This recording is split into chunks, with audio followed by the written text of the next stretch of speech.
सभी छोटे बड़े श्रोताओं को सुनीता भटनागर का प्यार भरा नमस्कार। ऑडियो स्टोरीज के हमारे चैनल कहानी जगत में आप सभी का स्वागत है। हिंदी कहानियों की श्रृंखला में आइए आज सुनते हैं ज़ैब अख्तर जी द्वारा रचित कहानी एक्स्ट्रा वर्जिन। जैसे कोई पिल्ला पहियों के नीचे आ गया हो और चियों की जानी पहचानी आवाज के साथ रोमिला की लंबी सी सफेद कार नर्सिंग होम के सामने आकर रुकी। बेसिन में हाथ धोते हुए खिड़की से ही साउल ने उसे देख लिया था। अब हो गई 4-5 घंटे की देरी। उसने दीदी मैम को बता दिया था कि आज उसे जल्दी जाना है, बल्कि पिछले 8-10 दिनों से वह दीदी मैम को यह कहती आ रही थी। दीदी मैम ने भी कहा था चली जाने को, लेकिन ऐन निकलने के वक्त कोई गंभीर रोगी आ जाता या रोमिला मैम की तरह कोई रसूख वाली ऊंची हस्ती गंदगी साफ कराने के लिए, फिर उसे रुकना पड़ जाता। मिसिल नर्सिंग होम के बाहर रोज उसकी राह देखकर लौट जाता। वह तो खैर था कि उसे गुस्सा कम आता था, बेचारा चुपचाप लौट जाता था। वह साउल की मजबूरी समझता था। साउल के बाबा को पैसों की सख्त जरूरत थी। गांव के ही कुछ दलालों ने उसकी जमीन को एक कंपनी को बेच दिया था। ऐसा कई लोगों के साथ हुआ था। वहां एक बड़ा कारखाना लगाने की बात चल रही थी। कहा जा रहा था कि लोगों को यहीं रोजगार मिलेगा, फिर मजदूरी के लिए हरियाणा, पंजाब और दिल्ली जाने की जरूरत नहीं पड़ेगी। फिर भी गांव वाले अपनी जमीन को छोड़ने के लिए तैयार नहीं हो रहे थे। मामला अदालत में चला गया था। बाबा ने एक दिन वहां से लौटते हुए कहा था, निचली अदालत ने कंपनी के हक में फैसला दे दिया है, अब ऊपरी अदालत में अपील करनी होगी। इसके लिए काफी पैसे की जरूरत पड़ेगी, शायद 20-30 हजार। हो सकता है दिल्ली भी जाना पड़े। साउल सुन रही थी सब। उसका इकलौता भाई विवाह के बाद पत्नी और दारू का होकर रह गया था। तब उसने खुद आगे बढ़कर बाबा की मदद करने की सोची थी, अपनी जमीन बचाने की सोची थी। भला हो दीदी मैम का, जिसने उसे ऐसे समय में सहारा दिया था।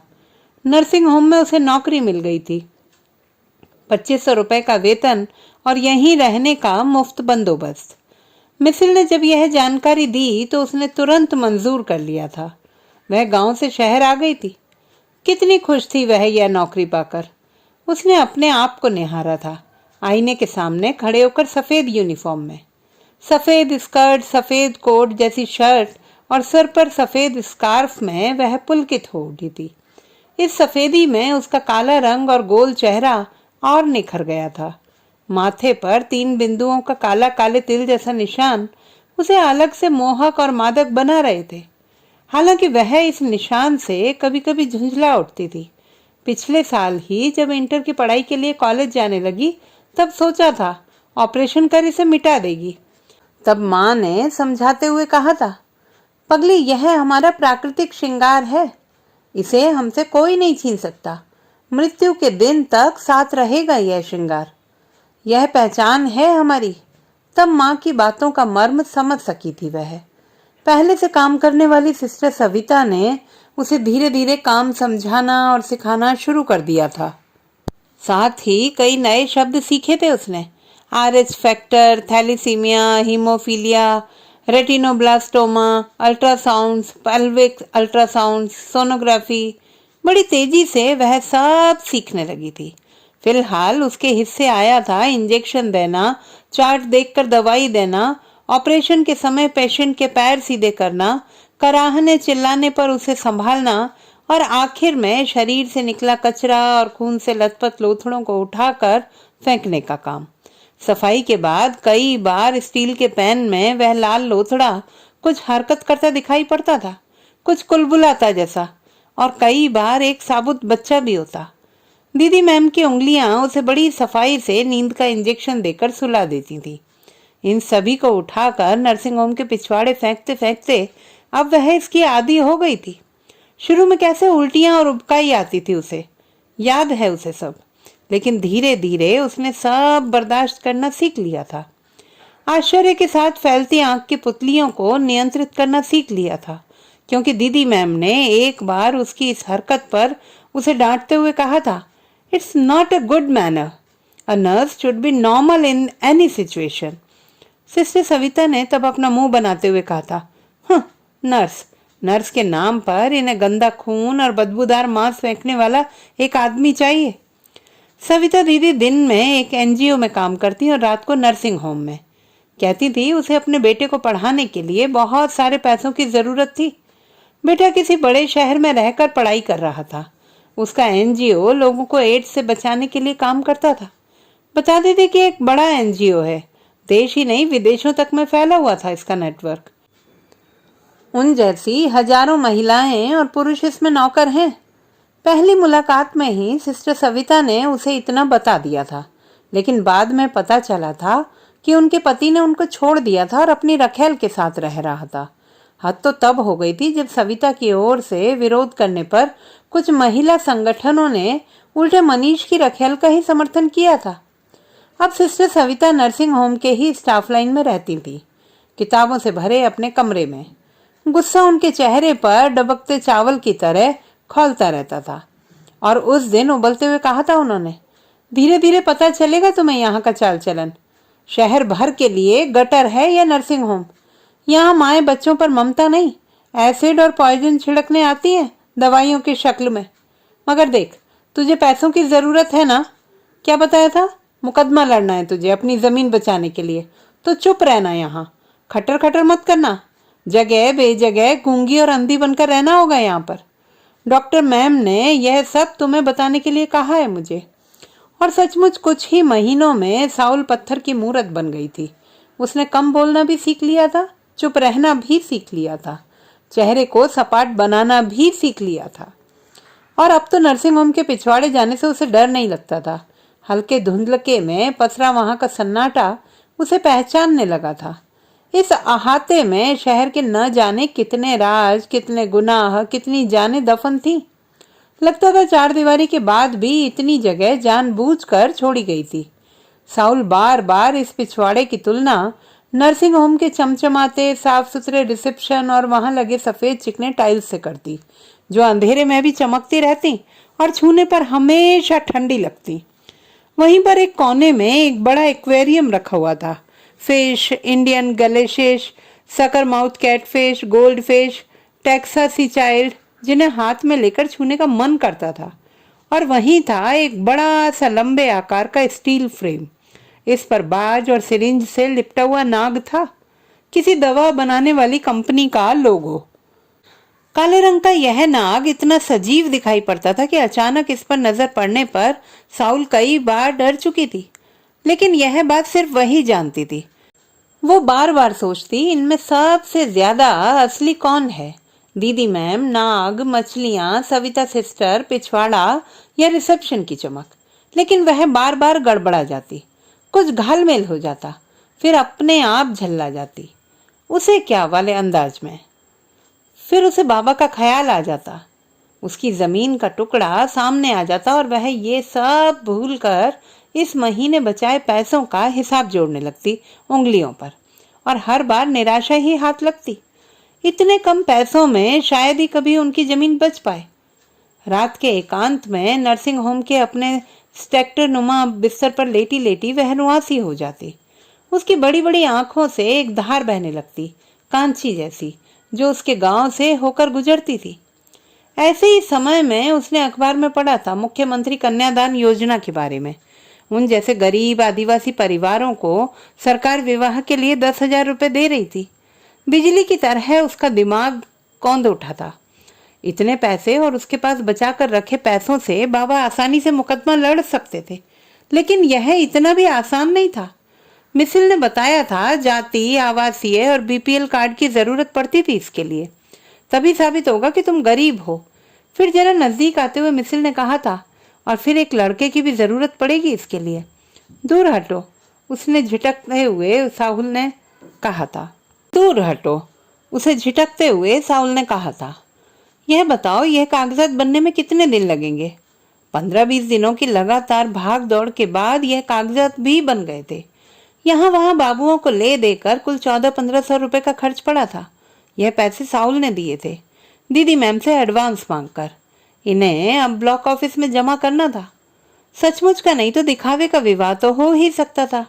मिसिल फिर काम आया था, वह इसके लिए तैयार हो गया था। दोस्ती या मेलजोल जैसा था भी दोनों के बीच। लेकिन पहले ब्लॉक में यह आवेदन जमा तो हो। साउल ने एक लंबी सांस भरी, फिर जैसे अपने आप से कहा, आज फिर नहीं जा सकेगी वह। हाथ धोते हुए ही उसने पीछे मुड़कर देखा था। रोमिला मैम नर्सिंग होम की सीढ़ियां चढ़ रही थी, धीमी मगर एक मदमस्त चाल। उसके पीछे पीछे थुलथुल शरीर वाला सक्सेना एंट्रेंस की सीढ़ियां चढ़ रहा था। साउल जब भी उसे देखती उसे हैरत होने लगती। लगता वह नशे में है। कितनी बेफिक्री से आती है सफाई करवाने। और दीदी मैम भी कितने अच्छे से मिलती हैं उससे, जैसे वह बुखार, सर्दी या मामूली चोट का इलाज करवाने आती थी। उसे याद है जब पहली बार रोमिला नर्सिंग होम आई थी तो उसके साथ एक लड़का भी था। लड़का भी रोमिला जैसा ही, खूब गोरा, रुई के फाहे जैसा मुलायम चमड़ी वाला। वह बहुत घबराया हुआ था। उसके घुंघराले बालों के नीचे से पसीने की बूंदें रिस रही थी। दीदी मैम ने उसे सोफे पर बैठने के लिए कहकर नर्वस होने से मना किया था। Take it easy my boy, I will clear it very smoothly, this is very normal you know. लेकिन आंटी, हकलाने लगा था वह लड़का, this is too late, it's more than 3 months। I see my son, don't bother. तब दीदी ma'am की mobile भर्रा उठी थी। दीदी मैम का ही मोबाइल हमेशा वाइब्रेशन मोड में रहता था। यस खन्ना साहब, दोनों पहुंच गए, मैं देख लेती हूँ। मैंने कभी मना किया आपको? नो सर नो, आपको आने की जरूरत नहीं है, हो जाएगा सब। जी राहुल है। ओके सर, लीजिए मैं बात करवाती हूँ। कहते हुए दीदी मैम ने लड़के की ओर मोबाइल बढ़ा दिया था। वह घबराते हुए दीदी मैम को देखने लगा था। तब उन्होंने कहा था, अरे लो, तुम्हारे पापा का कॉल है, कुछ ज्यादा ही परेशान हो रहे हैं। धीमी आवाज में सिसकती रोमिला तब तक चुप हो गई थी। दीदी मैम ने दोनों को फ्रीज से फ्रूटी निकालकर पीने को दिया था अपने हाथों से। और फिर अगले 3-4 घंटों में सब कुछ सामान्य हो गया था।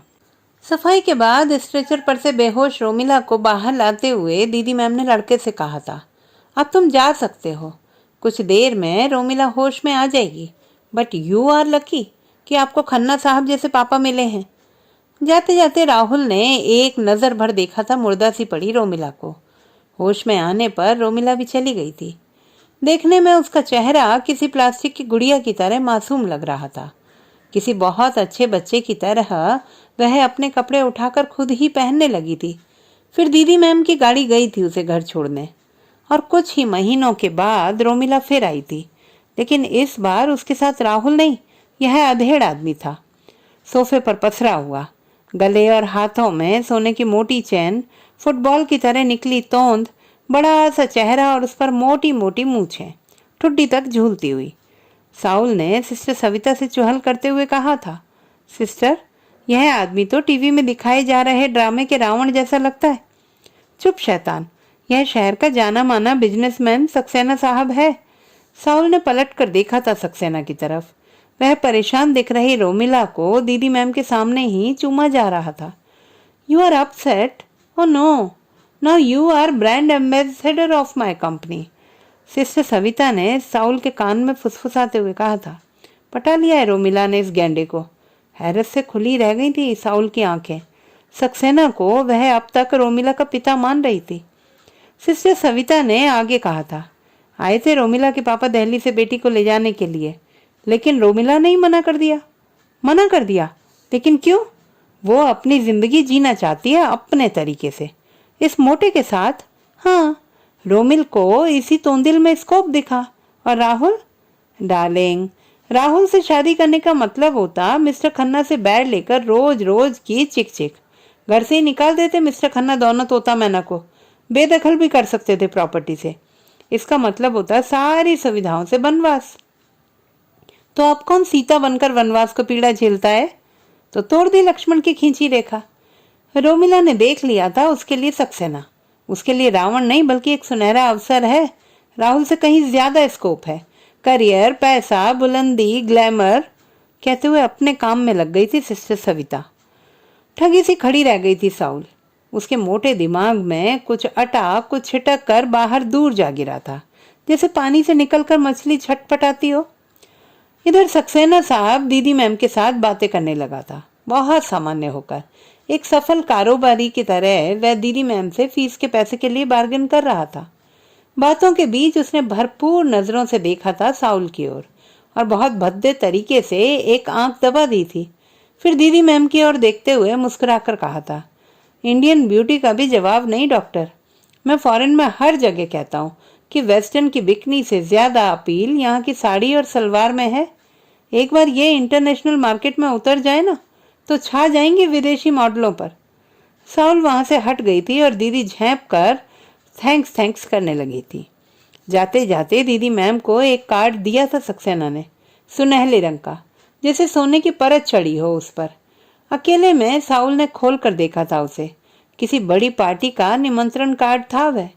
अंदर रोमिला की एक मोहक तस्वीर छपी थी, नाभि दर्शना पीली साड़ी और पूरी बाह वाली ब्लाउज में, हाथों में भरी भरी चूड़ियां और लंबे लंबे बाल, पूजा की मुद्रा में बैठी हुई, सामने भगवान की मूर्ति और जलती अगरबत्ती की लंबी सी लौ।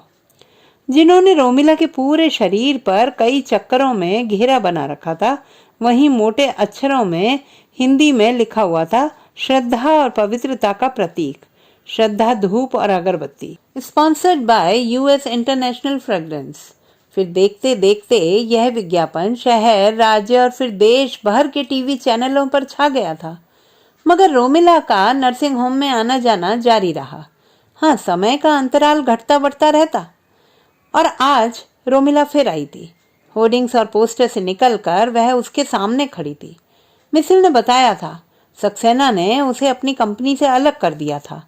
रोमिला ने उन पर मुकदमा दायर कर दिया था। कैसे कैसे तो आरोप थे। और अब उसने सक्सेना से भी बड़ी एक कंपनी के साथ एग्रीमेंट किया था। राजधानी के एक 5 सितारा होटल में इसकी ग्रैंड पार्टी दी गई थी।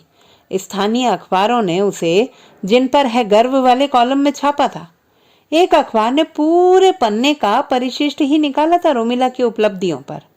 वही रोमिला इस समय जीन्स और तंग टी शर्ट में उसके सामने थी। एक बार दीवारों से पूछा था साउल ने कि इतने तंग कपड़े ये लोग बदन में डालते कैसे हैं। उसका आदिम मन जंगल में भटकने लगता, जहां सब कुछ खुला और अनावृत होता था, आसमान में उड़ते पंछी की तरह। उसने सोफे पर लदी रोमिला को फिर से देखा। उसे घुटन सी होने लगी, मगर आदत के मुताबिक खुद को नॉर्मल किया और दीदी मैम को बुलाने अंदर चली गई। मिसिल को उसने लौटने के लिए कह दिया था, कल फिर आने की मिन्नत के साथ, लेकिन तीसरे ही दिन उसे छुट्टी मिल गई थी। दरअसल उस दिन दीदी मैम ने कोई व्रत रखा था। पूरे नर्सिंग होम को धोया और साफ किया गया था शाम की पूजा और हवन के लिए। बस से उतरते ही साउल ने अपने नथुनों पर जोर देकर ढेर सारी खुशबू को अपने अंदर भरने की कोशिश की थी। अपनी मिट्टी की खुशबू, सौंधी सौंधी अड़हुल के फूल और बेला के साथ भीगी मिट्टी की इस खुशबू के लिए वह पिछले 10 महीनों से तरस रही थी। उसे मिट्टी की यह खुशबू बहुत प्यारी थी। अभी अभी बारिश हुई थी, फिर हल्की धूप निकली थी, जिसने इस खुशबू का प्रवाह और बढ़ा दिया था। मिसिल मुस्कुराया। उसका बचपना नहीं गया था, लेकिन यही तो पसंद था मिसिल को। जब साउल हंसती तो लगता कि उसके सफेद दांत मोतियां बरसा रहे हैं। माथे और गाल पर छोटा सा तिल अलग से मन मोहते थे। जूड़े का खोपा और उसमें लगी बांस की घिरनी साउल किसी सुंदर मूर्ति की तरह लगती थी, काली मिट्टी से बनी। यह सब मिसिल को पसंद थे। और ब्लॉक के बाहर खड़े मिसिल को अभी भी कई युवा इसी ईर्ष्या के साथ देख रहे थे। यहाँ विवाह का आवेदन देने के लिए लड़के लड़कियों की भीड़ लगी हुई है। एक और खड़ी साउल इस वक्त भी अपने ख्यालों में खोई थी। वह बाबा को लेकर शहर जा रही है, अस्पताल पहुंचती है, बाबा का ऑपरेशन होता है और फिर वो अपने पैरों पर चलते हुए गांव लौटते हैं। सभी बाबा का हालचाल पूछते हैं। साउल की पीठ थपथपाते हैं और साउल मरी जा रही है। चेहरे पर का काला तिल और बड़ा होकर चमक उठा है। तभी अचानक पता चला कि आवेदन देने वाली लड़कियों का टेस्ट होगा। किस लिए? कई ने पूछा था एक साथ, अचरज से भरकर। चेक किया जाएगा कि लड़की कुंवारी है या नहीं, क्योंकि यह योजना सिर्फ कुंवारियों के लिए है। तब तो लड़कों का भी टेस्ट होगा। नहीं, उनका टेस्ट नहीं होगा, यानी वो कुछ भी कर लें कुंवारे ही बने रहेंगे। अब जो भी हो, अभी तक तो साहब ने यही कहा है कि लड़कियों का टेस्ट होगा, तभी आवेदन जमा लिया जाएगा। पिछली बार कई विवाहित लड़कियों ने आवेदन देकर सरकार से मिलने वाला पैसा उठा लिया था। अब की बार पैसा सिर्फ कुंवारे जोड़ों को मिले, इसीलिए ऐसा किया जा रहा है। हल्की सर्दी के बावजूद कई लड़कियों के चेहरे पर पसीने की बूंदें छलक आई थीं। दुल्हन बनने के सपनों के बीच जैसे कोई खूंखार जानवर आ गया था जंगल से निकलकर। लड़कियां शर्म से गड़ी जा रही थीं। किसी की आंखों में आंसू छलक आए तो किसी ने दीवार में ही छिपने छिपाने की कोशिश की, उसी दीवार में जिस पर राज्य के मुख्यमंत्री की बड़ी सी तस्वीर बनी थी, बेटियों के पांव धोते हुए, इस वर्ष को बेटियों के नाम करते हुए। लेकिन इस पर शायद ही किसी की नजर थी। सस्ते और हल्के मेकअप में जो लड़कियां कुछ देर पहले एक दूसरे को छेड़ रही थीं, पैर के अंगूठे से घास कुरेद रही थीं, उनके उत्साह को इस नई सूचना ने रौंद कर रख दिया था। साउल भी इसी भीड़ में शामिल थी। अगर किसी कारण से डॉक्टरनी ने पास नहीं किया उसे, तो उसी के गांव से आई सरिता बता रही थी, सारे कपड़े उतार कर होगा टेस्ट। अभी अभी एक निजी कंपनी ने नौकरी के लिए 2 दर्जन लड़कियों का प्रेगनेंसी टेस्ट लिया है, और कहाँ तो राज्य ने इस साल को बेटियों का वर्ष घोषित किया है। हे भगवान, मैं तो नहीं कराऊंगी ये टेस्ट। सुनने में आ रहा है लेडीज डॉक्टरनी आई है शहर से इसके लिए। वहां और कोई नहीं रहेगा ना? क्या पता लेडीज के साथ कोई मर्द भी हो तो?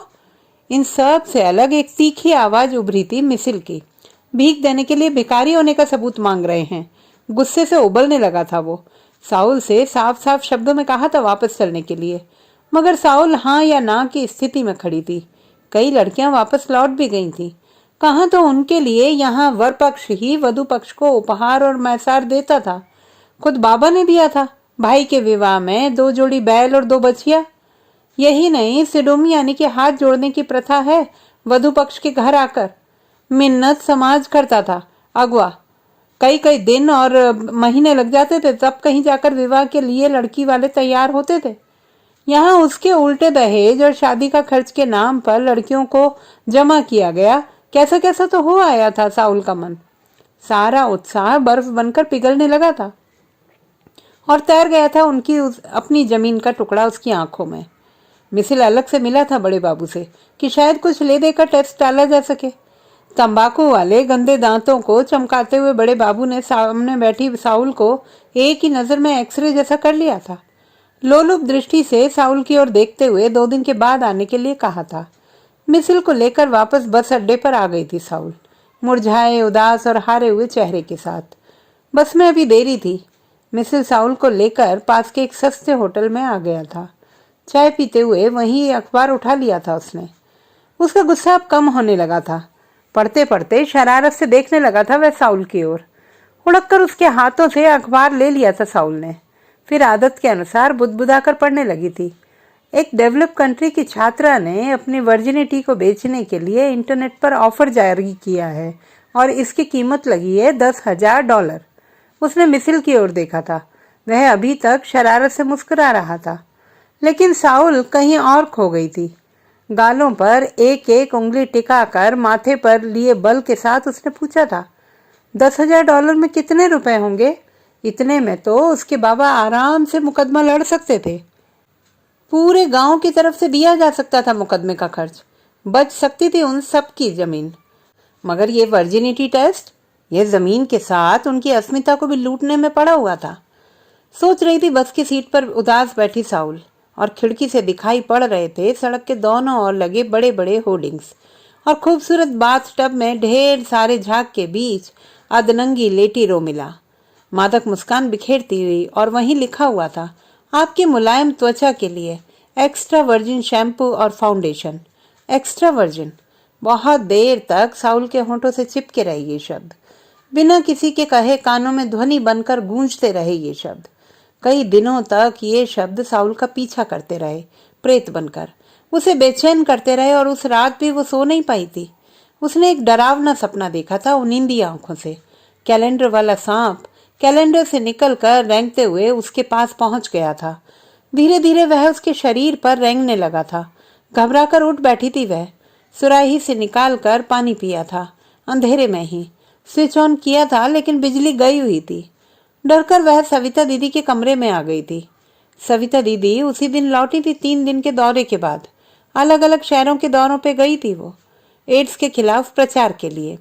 तनाव में डूबी साउल ने कंबल में सिमटते हुए सिस्टर सविता से पूछा था, क्या वर्जिनिटी का इनके लिए कोई मतलब नहीं है दीदी? सिस्टर सविता ने लंबी सांस लेकर कहा था, सभी ने अपने लिए अलग अलग लक्ष्मण रेखा खींच रखी है, तो क्या हमें भी ऐसा करना चाहिए? क्योंकि देखने में यही लोग हमसे ज्यादा खुश और आजाद दिखाई पड़ते हैं। सीधा सा सवाल था साउल का। नहीं, बस दिखाई पड़ता है ऐसा है नहीं, दरअसल ये बाजार के शिकंजे में है। रोमिला जैसी लड़कियां इस्तेमाल हो रही हैं। इनका सारा सौंदर्य, सारा मेकअप, भोग और प्रोडक्ट बेचने का जरिया भर है, और इनको कंट्रोल करने वाला रिमोट उसी पुरुषवादी मानसिकता वाले बाजार के हाथों में है। इसलिए यह मत कहो कि ये आजाद हैं। थैले से लाल तिकोने वाले छाप वाले पैकेट निकाल कर अलमारी में रखते हुए सिस्टर सविता ने कहा, तुम्हें जानकर हैरत होगी कि इस देश में एड्स के उतने मरीज नहीं है जितने कि इसको भगाने के नाम पर संस्थाएं और एनजीओ हैं। दरअसल एड्स और कंडोम के आवरण में लिपटा यह उसी बाजार का प्रचार प्रसार है जहां स्त्री को उसकी देह को वर्जना मुक्त बना देना है, सेक्स को सहज, सुलभ और पारदर्शी बना देना है। इसका विरोध नहीं करता कोई। विरोध को आधुनिकता के विरुद्ध वर्जना कहकर कुचल दिया जाता है। फिर उन्होंने थोड़ा रुककर कहा, उस दिन अखबार में तुमने जिस वेबसाइट और विदेशी लड़की के बारे में पढ़ा था ना, उसका मतलब समझती हो? जवाब में साउल के छोटे से माथे पर कुछ और लकीरें गहरा आई थी। तब दीदी ने आगे कहा था, इसका मतलब हुआ कि माल का बाजार में सीधा पहुंचना, बीच में कोई दलाल, बिचौलिया या एजेंट नहीं, कोई खन्ना, सक्सेना, वक्सेना या राहुल नहीं। और अब तो इस तरह के वेबसाइट अपने देश में भी खुल गए हैं और खूब चल रही है उनकी ये दुकानदारी। फिर उन्होंने साउल के गले में खुदे गोदने पर हाथ फेरते हुए कहा था, तुम ट्राइबल हो ना, तुमने तो देखा होगा आदिवासियों की भूख, गरीबी और विस्थापन की उतनी बात नहीं होती जितनी कि उन्हें मुख्य धारा में लाने की बेचैनी दिखाई पड़ती है। और पता है ये मुख्य धारा क्या है? पता नहीं फिर कब सो गई थी साउल। सविता दीदी ने उसे ध्यान से देखा था। उसका सारा शरीर थर थर कांप रहा था। साउल को फिर उसी डरावने सपने ने धर दबोचा था। सांप कैलेंडर से निकलकर उसके शरीर पर रेंगने लगा था, उसके एक एक कपड़े उतारता। फन की जगह उसकी लंबी जीभ लपलपाती है और वह उसके पूरे शरीर को आर्द्र करने लगता है अपनी लिजलिजी जीभ से। साउल खुली आंखों से उसे देखती है, अपने शरीर को धीरे धीरे सांप की गिरफ्त में जाते हुए। घेरा क्रमशः सख्त होता जाता है और फिर वह सांस भी नहीं ले पाती। वह चीखना चाहती है और चीख नहीं पाती, बोलना चाहती है पर कुछ बोल नहीं पाती। दूर पहाड़ों के पार से बाबा उसे बुलाते हैं, माँ उसे उठाती है, वह उठ नहीं पाती। बगलों से निकलकर सांप उसके सख्त वक्षों के बीच से अपना रास्ता बनाता है और कमर से उतरते हुए नीचे गहराइयों में गुम हो जाता है। साउल का दम घुटता है। सांप कुछ और आगे बढ़ता है। शनै शनै बढ़ती पीड़ा आकार लेने लगती है, लेकिन वह इसे पहचान नहीं पाती। ब्लॉक के बड़े बाबू का घिनौना शरीर, सक्सेना का बेडौल आकार, राहुल का चिकना चेहरा या दीदी मैम का दस्तानों वाला पंजा सब एक साथ गड़बड़ होते हैं, जैसे किसी बनेले भैंसे ने कीचड़ को मथ दिया हो। बहुत जोर लगाती है साउल। ठीक इसी समय दिमाग में चट से कुछ टूटता है और वह चीखने में कामयाब हो पाती है। आधी रात के सन्नाटे में उसकी चीख नर्सिंग होम की 3 मंजिला इमारत के हर तल्ले पर गूंजती है और साउल कमरे से निकलकर गेट की ओर बेतहाशा दौड़ती है, बहुत तेज, अस्त व्यस्त कपड़ों में, जैसे खुद से भागना चाहती हो। उसके पीछे सिस्टर सविता और 4 नाइट गार्ड्स दौड़ते हैं। बालकनी से घबराई हुई दीदी मैम चिल्लाती हैं, move fast, pick her at any cost. तो दोस्तों, ये थी हमारी आज की कहानी। आपको कैसी लगी कमेंट बॉक्स में लिखना ना भूलें। चैनल को सब्सक्राइब करें, लाइक करें और मित्रों के साथ शेयर करें।